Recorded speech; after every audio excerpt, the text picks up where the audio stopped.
అన్న జ్వరానికి ట్యాబ్లెట్ ఇవ్వరా అన్న? ఈ ట్యాబ్లెట్ జనరికా లేదా బ్రాండ్? జనరిక్ లేదన్నా బ్రాండ్ కావాలి.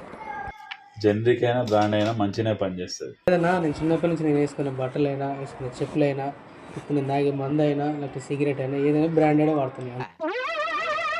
ఏంటి బాబా అన్న ఇంకోసారి నేను వేసుకునే బట్టలైనా వేసుకునే చెప్పులైనా ఇప్పుడు నేను తాగే మందు అయినా లేకపోతే సిగరెట్ అయినా ఏదైనా బ్రాండెడే వాడుతున్నాను. సో నువ్వు మందు సిగరెట్ తాగడం వల్లనే నీకు ఇది వచ్చింది. ఏం కాదు, ఇది మంచిగానే పనిచేస్తుంది. జనరిక్ ఇంకా నీకు కొంచెం కాస్ట్ కూడా తక్కువ వస్తుంది. లేదన్నా నాకు బ్రాండెడే కావాలి. ఎదవ బావాడు చెప్తే వించావుడు. సరే సార్ని అడుగుదాం.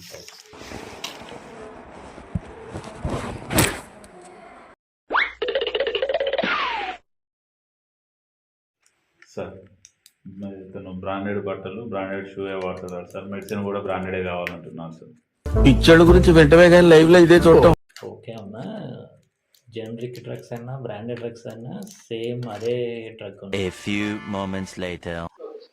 హాయ్ ఎవరివన్, నేను మీ doctor Naresh Mable, general physician, Well Hospital, Sriyapet. So ఈ రోజు మనము జనరిక్ డ్రగ్స్ అంటే ఏంటి, బ్రాండెడ్ డ్రగ్స్ ఏంటి, అలాగనే హైబ్రిడ్ డ్రగ్స్ అంటే హైబ్రిడ్ మెడిసిన్స్ అంటే ఏంటి అని తెలుసుకుందాం. చాలా మందికి జనరిక్ డ్రగ్స్ మీద అది ఎక్కువ పనిచేయదు, బ్రాండెడ్ డ్రగ్స్ కంటే అంటే ఫార్మా కంపెనీలు అంటే ఫార్మా డ్రగ్స్ కంటే తక్కువగా పనిచేస్తుందనే అపోహ ఉంటాయి. సో దాని గురించి మనం తెలుసుకుందాం. సో ఫస్ట్ బ్రాండెడ్ డ్రగ్స్ అంటే ఏంటి, జనరిక్ డ్రగ్స్ అంటే ఏంటి చూస్తే, బ్రాండెడ్ డ్రగ్స్ అంటే ఏదైనా ఫార్మా కంపెనీ ఏదైనా ఒక రోగానికి ఒక కెమికల్ మెడిసిన్ కాంపోనెంట్ కనిపెట్టి దాన్ని హ్యూమన్ ట్రయల్స్లో చేసి దానికి మన ఒక పేటెంట్ లాగా తీసుకొని, అంటే అది ఇన్వెంట్ చేసింది కాబట్టి, అంటే అది కనిపెట్టింది కాబట్టి, అలాగే అవి హ్యూమన్ ట్రయల్స్ చేశాయి కాబట్టి వాటికి కొన్ని రోజుల వరకు కొన్ని సంవత్సరాల వరకు పేటెంట్ ఇస్తుంటుంది.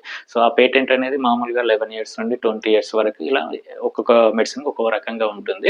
సో ఆ పేటెంట్ ఉన్నన్ని రోజులు దాన్ని మనం బ్రాండెడ్ డ్రగ్ గా పరిగణిస్తాం. ఒకవేళ ఆ పేటెంట్ అనేది కంప్లీట్ అయిన తర్వాత, అది మార్కెట్లోకి వచ్చిన తర్వాత, ఏదైనా ఫార్మా కంపెనీ దాన్ని ఆ కెమికల్ కాంపోనెంట్ ని మనము మ్యానుఫ్యాక్చర్ చేసుకోవచ్చు. సో ఆ మ్యానుఫ్యాక్చర్ చేసిన డ్రగ్ని మనము జనరిక్ అంటాం. సో ఈ జనరిక్ అనేది సేమ్ బ్రాండ్, సేమ్ స్ట్రెంత్ ఉంటుంది, same dose, same formation of administration, IV కానీ లేదా ఐఎం కానీ సేమ్ ఫార్మేషన్ ఉంటుంది. సో కాబట్టి ఈ బ్రాండెడ్ డ్రగ్స్ అనేది జనరిక్ డ్రగ్స్ అనేది డిఫరెంట్ కాదు, సేమ్ స్ట్రెంత్ ఉంటుంది, సేమ్ డోస్ ఉంటుంది, అలాగే సేమ్ బయో ఈక్వలెన్సీ ఉంటుంది. అంటే బయో ఈక్వలెన్సీ అంటే అది బాడీలో అబ్జర్వ్ అవ్వడం అలాగనే పనిచేయడం అనేది బ్రాండెడ్ లాగానే జనరిక్ డ్రగ్స్ ఉంటుంది. బట్ మనకి ఈ జనరిక్ డ్రగ్స్ అనేది చాలా తక్కువ కాస్ట్ లో దొరుకుతుంటుంది, అదే మనకి బ్రాండెడ్ డ్రగ్స్ అనేది కొంచెం ఎక్కువ కాస్ట్ లో దొరుకుతుంటుంది. సో ఎగ్జాంపుల్ గా మనం చూస్తే ఓజంబిక్ డ్రగ్, రీసెంట్ గా ఓజంబిక్ అంటే సెమాగ్లూటైడ్ అంటే డయాబెటిక్ యూజ్ చేసేది, అలాగే వెయిట్ మేనేజ్మెంట్ లో యూజ్ చేసే డ్రగ్, రీసెంట్ గా మనకి అది పేటెంట్ కంప్లీట్ అయ్యి జనరిక్ లాగా మనకి మార్కెట్ లాగా వచ్చింది. అది బ్రాండెడ్ గా ఉన్నప్పుడు ఒక వీక్లీ 1 ఇంజెక్షన్ 1415 రూపాయలు, అదే జనరిక్ చేంజ్ అయినప్పుడు దాని ధర 300 మాత్రమే. But same strength, same dose ఉంటుంది. సో అది పనిచేసే విధానం కూడా ఎలాంటి తేడా ఉండదు.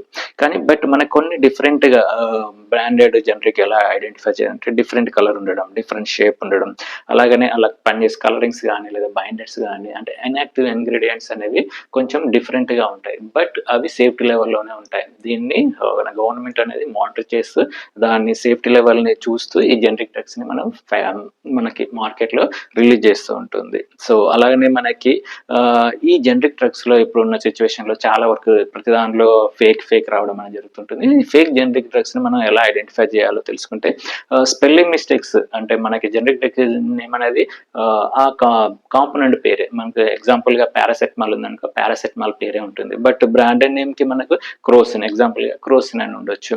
సో అలాంటి నేమ్స్ లో మనకి స్పెల్లింగ్ మిస్టేక్స్ ఉన్నా, లేదంటే జనరిక్ డ్రగ్స్ ని మ్యానుఫ్యాక్చర్ చేసే కంపెనీ అడ్రస్ కానీ లేదా దాని పేరు కానీ బ్లర్ కనిపించిందా, అలాగే బ్యాచ్, ఎక్స్పైరింగ్ డేట్, ఇవన్నీ మనం ఐడెంటిఫై చేసేసుకొని అది మనకి జనరిక్ డ్రగ్స్ ఫేకా లేదా జెన్యున్ అనేది మనం ఐడెంటిఫై చేయొచ్చు. అలాగే ఆథరైజ్డ్ ఫార్మా స్టోర్లో మనకి జెన్యున్ డ్రగ్స్ ఉంటాయి కాబట్టి అక్కడ వెళ్ళేసి కూడా మనం కొనుక్కోవచ్చు. సో లేదు అనుకుంటే ఆ బాక్స్ మనకి అంటే అది టియర్ అవ్వడం, బాక్స్ టియర్ అవ్వడం, సో స్ట్రిప్స్ టియర్ అవసరం, ఇలాంటివి ఉన్నప్పుడు మనం వాటిని తీసుకోకపోవడం బెటర్.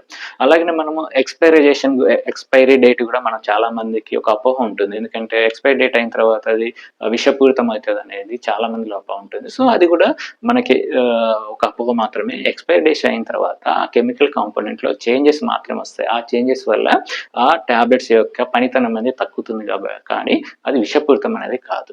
అలాగే కొంతమంది ఈ డ్రగ్స్ ఎక్కువ వాడితే క్యాన్సర్స్ వస్తాయి, దాంట్లో ఉండే ఇన్యాక్టివ్ ఇంగ్రీడియంట్స్ వల్ల అనేది కొంతమంది అపో ఉంటుంది. దాంట్లో ఒకటి నైట్రోజోమైన్స్. సో ఇవి మన వాటర్లో తీసుకునే వాటర్లో కూడా నార్మల్గా ఉంటుంది. అలాగే మన డ్రగ్స్లో కూడా మ్యానుఫ్యాక్చర్ టైంలో నైట్రోజన్ కొంతవరకు తక్కువ మోతాదులో ఉంటుంది. సో వాటిని మానిటర్ చేస్తూ ఉంటుంది. సేఫ్టీ లెవెల్ ఉండేటట్టు మన గవర్నమెంట్ కూడా దాన్ని మానిటర్ చేస్తూ ఉంటుంది. సో ఇలాగా మనకి ఇంకొకటి ఇక్కడ ఐడెంటిఫై చేసేదంటే హైబ్రిడ్ మెడిసిన్స్. సో మనకి ఈ జనరిక్ డ్రగ్స్ని స్ట్రెంత్ డోస్ కొంచెం చేంజ్ చేసేసి హైబ్రిడ్ మెడిసిన్ అని అంటారు. సో ఇలాగ మనము జనరిక్ డ్రగ్స్ ఏంటి, బ్రాండెడ్ డ్రగ్స్ ఏంటి ఐడెంటిఫై చేసేసుకొని, సో జనరిక్ డ్రగ్స్ మీద ఉన్న అపోహ తీసేసుకొని మనకి కాస్ట్ తక్కువ కాబట్టి మనము అంటే ఇప్పుడున్న సిచ్యువేషన్స్లో మెడిసిన్స్ మీద చాలా ఎక్కువ ఖర్చు పెడుతున్నారు కాబట్టి ఈ జనరిక్ డ్రగ్స్ మీద చాలా కాస్ట్ తక్కువ కాబట్టి సేఫ్ కూడా సేమ్ కాబట్టి మనము ఈ జనరిక్ డ్రగ్స్ అనేది సెలెక్ట్ చేసుకోవడం అనేది చాలా better. So stay safe. Thank you.